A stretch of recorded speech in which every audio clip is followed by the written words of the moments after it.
proper footwear.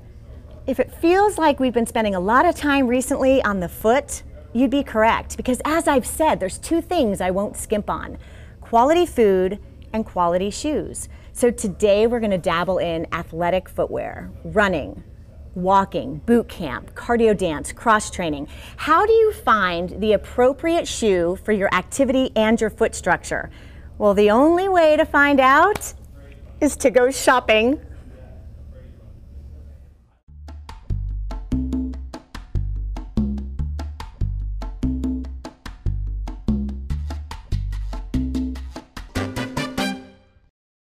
Years ago, I was battling some pretty severe foot pain, but yet I wanted to stay active. So I went someplace where they could assess my foot and choose the correct shoe for my activity and for my structural needs. Now, I'll tell you, the shoe they chose, I never would have picked off the wall or from a box at a department store or even a sportswear store. But I can't deny the shoe they chose for me was absolutely perfect. And too often, we're wowed by colors and styles and names, as opposed to having the correct shoe for our activity and for our foot structure. So today, we're gonna look at that. Let me show you what I mean. Meet Matt Imhof, Director of Training Programs and Store Manager of Pro Bike and Run. Hi. How long has this store been in existence in the Pittsburgh area? The store was originally Elite Runners and Walkers, which is the oldest specialty running store in Pittsburgh. It was founded in 1999. And then in 2012, we partnered with Pro Bikes of Pittsburgh, and we had a small shop in their Monroeville store. And then in February of this year, Pro Bikes bought Elite Runners and Walkers outright, and so now we joined into one company called Pro Bike and Run. You can get it all, one superstore. That's it, one superstore. We have two superstores, one here in Robinson and one in Monroeville, where you can get shoes and bike both. And then in the South Hills and in Squirrel Hill, we have two bike-only stores. And on the docket, under construction already, is a new store in North Park, which should be open hopefully in spring of 2017. Awesome. And that'll be a combined store also. So tell me, when someone walks in the door and they specifically are looking for a running shoe or a cross-training shoe or some sort of shoe, what is it that you look for?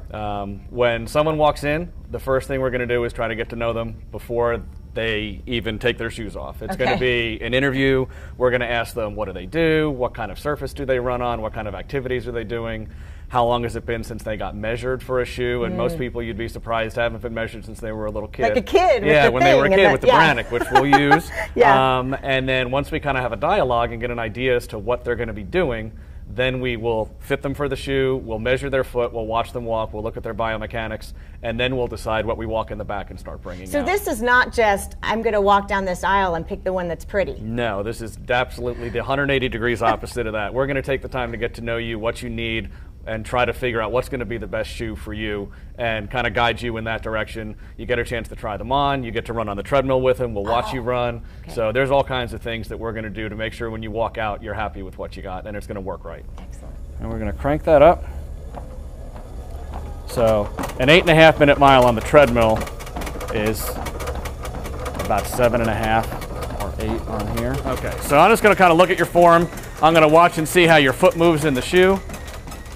Lots of running shoes on your wall. Correct. What are the differences between running shoes? I'm sure there's a lot, but what are some general differences? So, in general, there's three main categories of running shoes. You have what's called the neutral shoe, you would have a support shoe, and you would have a stability shoe. Okay. And they're each designed based on how someone's foot moves. So a neutral shoe is for someone who has very stable mechanics on their own. When they're standing, their foot stays balanced, they have a strong arch, they have a strong ankle structure, and they just need some sort of cushioning underneath their foot. Okay. And within these three categories, there's all kinds of sub-levels, but we'll avoid that.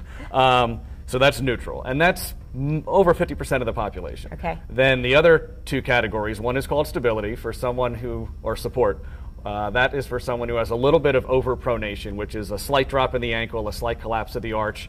And then stability, which is the step up from that, is for someone who, when you watch them walk, you can really see their ankles rolling over, or someone with excessively flat feet whose arches collapse completely, and they might need even a higher level of support than just what a regular support shoe does. The ones that we carry versus what you're going to get in other places, it's going to be a much higher quality of a shoe, because all the brands make different levels of quality of shoes for different price points. You can get shoes online, all of these, anywhere, but you're not going to get service. We want to be a part of their fitness activity ongoing and develop that relationship. And they'll come back. And then they'll come back, Absolutely. exactly. So that's the main difference between us and a lot of other places. What would be the difference between a running shoe and, say, a walking shoe? Is there a difference? Technically, not as much as you would think. Okay. When someone comes in for a walking shoe here, it depends on what they have in their head as a walking shoe. You have the stereotypical white leather, sort of senior citizen looking mall walking shoe. The moseying shoe? Yeah, kind of like that. Okay. And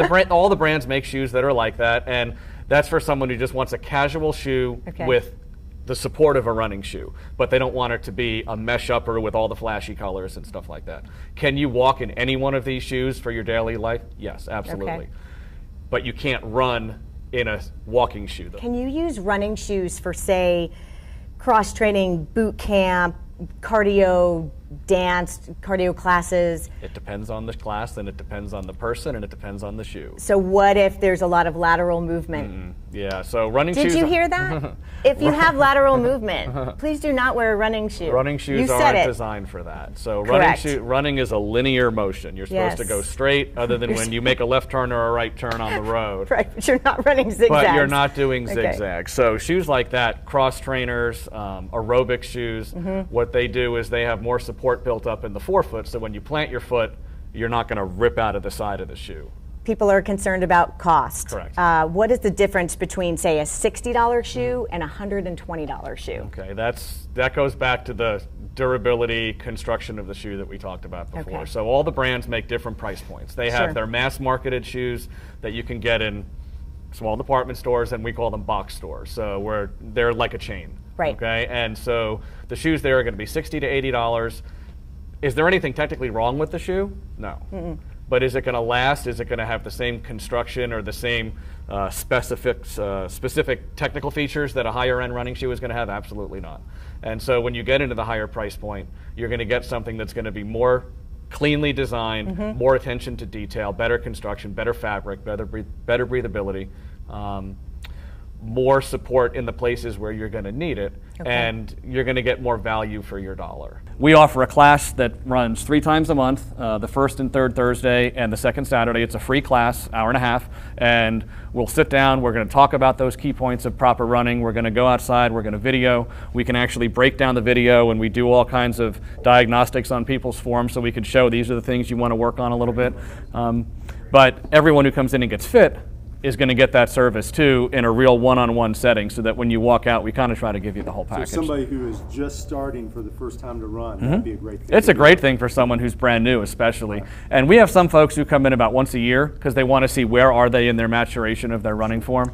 In the words of one of my favorite fitness mentors, Joline Johnson, I am giving you permission to buy new shoes for the health of it.